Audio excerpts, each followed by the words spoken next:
What's up, everybody? Welcome to Podcast Now. I'm Alex, and in this video, I want to talk about if God of War Ragnarok is hiding something massive. And the reason I bring this up, this is a topic of conversation of, those previews, going back to those previews. They're only allowed to talk about the first 5 hours of the game. That seemingly was the max. Now, was that an arbitrary number where they just laid it down, or was it something happens at that point that, that changes things that you're not allowed to talk about afterwards? But another thing I've noticed, the more and more people are talking about it, different people that didn't even necessarily write up, like, quote-unquote previews, is that people are astonished that are actually playing the game. They're astonished that they were able to make those trailers from, like, what the game actually is. They were able to take it and not spoil too much.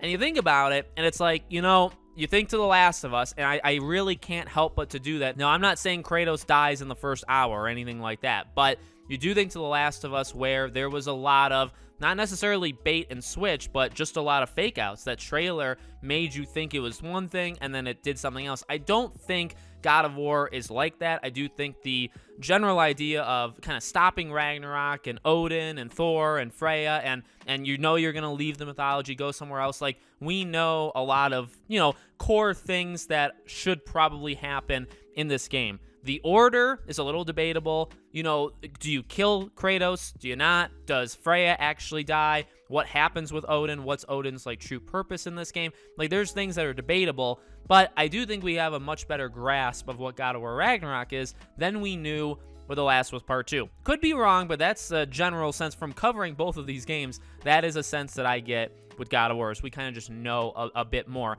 I don't think there would be some gigantic switch with God of War that there was with The Last of Us. I would lean that the 5-hour thing is probably more so just, hey, we're giving you a little bit of time, you can talk about it. And this isn't super uncommon. I know for, like, Ghostwire Tokyo, a game that came out earlier this year, I think you were allowed to talk about the first 2 or 3 chapters. There was nothing mind-blowing that happened and I actually was part of that. They gave me a code and, like, told me. There was nothing too shockingly, like, it wasn't like a revelation that happened at that point that you had to stop talking about it before the reviews came out, right? So there was, like, a preview thing, which was only the first couple chapters. You had to stop. You couldn't say anything after that. And then the reviews, you could talk about, whatever you wanted.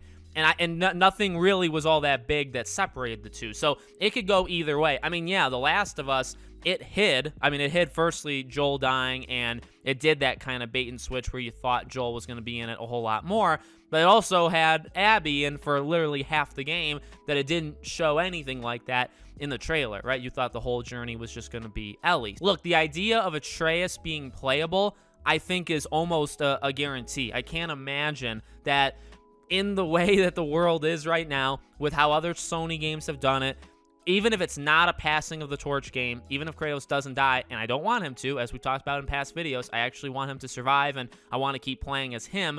I'm okay with Atreus if it's like a Miles Morales thing, and we get to do that. But I do think it's pretty likely we'll get to control Atreus at some point in this game. I mean, you look at The Last of Us as, again, a really good example of how they did it in the first game. You could easily do it with Atreus here. So is that something that happens at the 5-hour and 1-minute mark? Again, I don't necessarily think so, but I do think that could be something that changes things in this game. So even taking a couple steps back from the previews and what's being said, we know this is a very long game, and I guess very long is subjective, but I mean, like, they have a lot to do, and there is going to be many, many, many hours of, cinematics and story and all that stuff.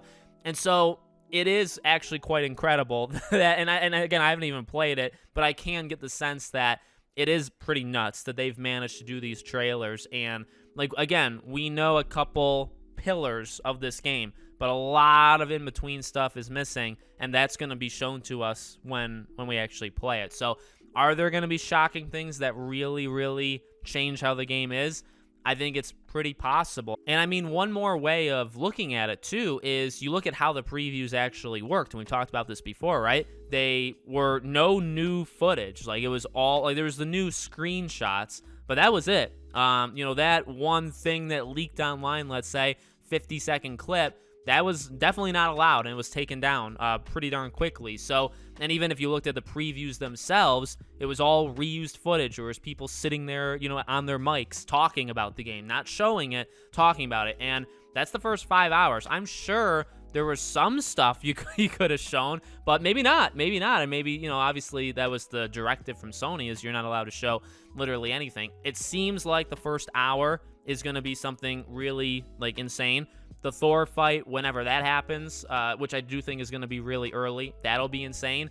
And yeah, there must be so much that goes on in those first 5 hours, they're not allowed to show it. But then the question is there anything, again, that happens right after those 5 hours? You could look to The Last of Us Part 2 for major, you know, things that they were hiding. Or, again, like Ghostwire Tokyo is a recent example that I was a part of, that I can kind of, you know, give you guys my insight that, you know, sometimes it doesn't happen. Sometimes they set that boundary you're not allowed to talk about after this chapter, and it's not like anything super gigantic happened there. It's just where they wanted to kind of cut it off for the preview event. So we'll see what it actually ends up being. We'll have to keep track, 5 hour mark when the game comes out, see what happens at that time. So let me know what you guys think in the comments. Make sure you guys are subscribed, bell icon turned on if you want to follow or support me anywhere else. All my social media is in the description below. Thank you guys for watching, and I'll see you all on the next one.